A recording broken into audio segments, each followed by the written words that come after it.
Assalamualaikum warahmatullahi wabarakatuh. Nama saya Siti Curia, NIM 86207181 mata kuliah kurikulum PAUD dengan dosen Dr. Irma Yuliantina MPD. Sejarah kurikulum PAUD.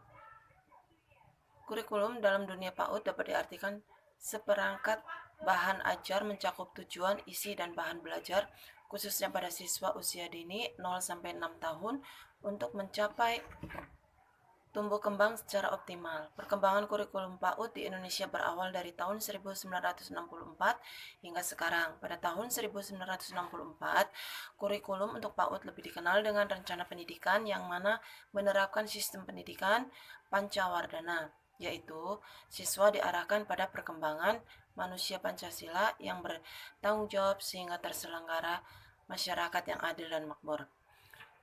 Setelah kurikulum tahun 1964, pemerintah membenahi kurikulum pada tahun 1968 dengan adanya pedoman resmi bagi penyelenggara pendidikan taman kanak-kanak di Indonesia. Hal ini dilakukan pada bidang pendidikan, khususnya pada pendidikan prasekolah, sebagai upaya pembenahan dan peninjauan konsep. Selanjutnya, 8 tahun kemudian pada tahun 1976, melalui keputusan Mendikbud nomor 054-U-1977 pasal 6 menjelaskan bahwa pendidikan agama pada pendidikan di taman kanak-kanak diintegrasikan ke dalam bidang pengembangan pendidikan moral Pancasila. Bahasa daerah dijadikan sebagai bahasa pengantar dan persiapan membaca, menulis dan berhitung untuk persiapan anak masuk sekolah dasar pada pendidikan skolastik. Kurikulum 1976 yang disempurnakan pada tahun 1984 yang mana pendidikan tidak disesuaikan dengan bakat, minat, kemampuan, dan kebutuhannya supaya siswa lebih mudah bergerak dan dapat memilih kegiatan sesuai dengan kebutuhan, minat, dan kemampuan mereka. Pembelajaran lebih menekankan pada aktivitas dan berorientasi pada cara belajar siswa aktif pada tahun 1994.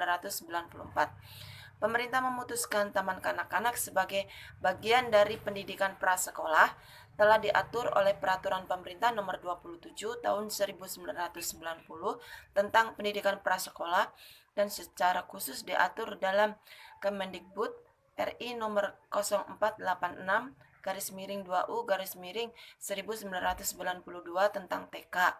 Pada kurikulum 1994, pembelajaran menggunakan tema dan subtema yang merupakan pokok bahasan yang dikembangkan oleh guru menjadi program pembelajaran yang operasional. Perbedaan yang paling mencolok pada kurikulum tahun 1994 dengan kurikulum 2004 yaitu pada cara bagaimana anak belajar di kelas pada kurikulum tahun 1900. Landasan pengembangan kurikulum. 1. Landasan filosofis. Landasan ini mencakup tentang landasan filsafat, mengidentifikasi dan mengimplementasikan. 2. Landasan sosiologis. Kurikulum 2013 pendidikan anak usia dini dikembangkan sesuai dengan tuntutan dan norma-norma yang berlaku di masyarakat. 3. Landasan psikopedagogis. Pendidikan anak usia dini dikembangkan dengan mengacu pada cara mendidik anak sebagai individu yang unik, memiliki kecepatan perkembangan yang berbeda, dan belum mencapai masa operasional konkret. 4. Landasan teoritis. Pendidikan anak usia dini dikembangkan dengan mengacu pada teori pendidikan berbasis standar dan kurikulum berbasis kompetensi. 5. Landasan yuridis.